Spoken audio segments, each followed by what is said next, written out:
السلام عليكم. السلام وبركاته. حج عصام معاي. يا باشا عصام معك. عامل ايه؟ الله يخليك الحمد لله. بقول لك يا شيخ العرب، اتفضل يا باشا. كلمت المهندس انا اسمه هاشم بان ولا هشام، اداني رقمك. ده فين ده؟ ده قال لنا في الساحل مش عارف وين كده. اه كنت سالته على شغل انا، اه قال لي انا والله ما عارف الشغل فين بالضبط الايام دي، هديك رقم واحد معانا يعني. تمام. اه انت منين يا اخي؟ من الاقصر. الله، احسن ناس. الله يخليك. طيب تمام، احنا عندنا شغل هنا في العلمين الجديد. كيل على مين في الجزيره؟ العلمين الجديدة بعد اسكندرية طبعا مطروح، ما تسمعش على العلمين؟ فين دي يعني؟ تبع محافظتي ايه؟ مطروح. مطروح دي اللي بعيده، دي اللي عند البحر. اه مشوار ده يا ابو اخوه. طب ما فيش حاجه قريبه هنا؟ لا والله. اسيوط، قنا، اسوان؟ لا مفيش الكلام ده. طب ايه الشغل هناك؟ عمالة. امانه ازاي؟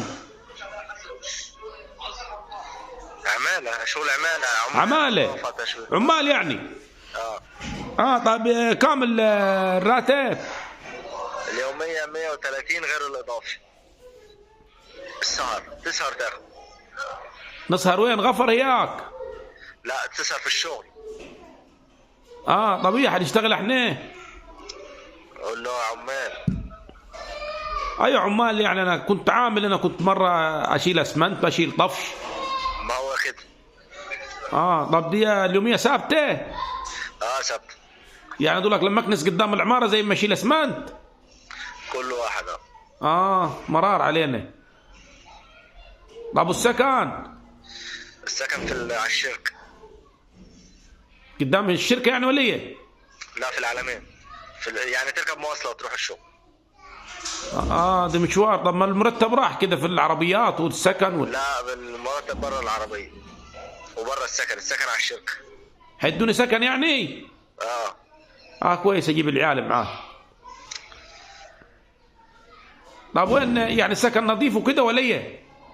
سكن عمالة يا اخي. كي سكن زبالة؟ عمالة. عمالة. طب هو يعني ده بياخدوا من الفلوس من اليومية ولا لا؟ لا برا اليومين. يعني المواصلات والسكن على الشركة. تمام. والاكل والشرب علينا طبعا. طب والاكل غالي هناك زي هنا ولا ايه؟ لا ما اعرفش والله يا خالد الموضوع ده. ما انت صايم ياك.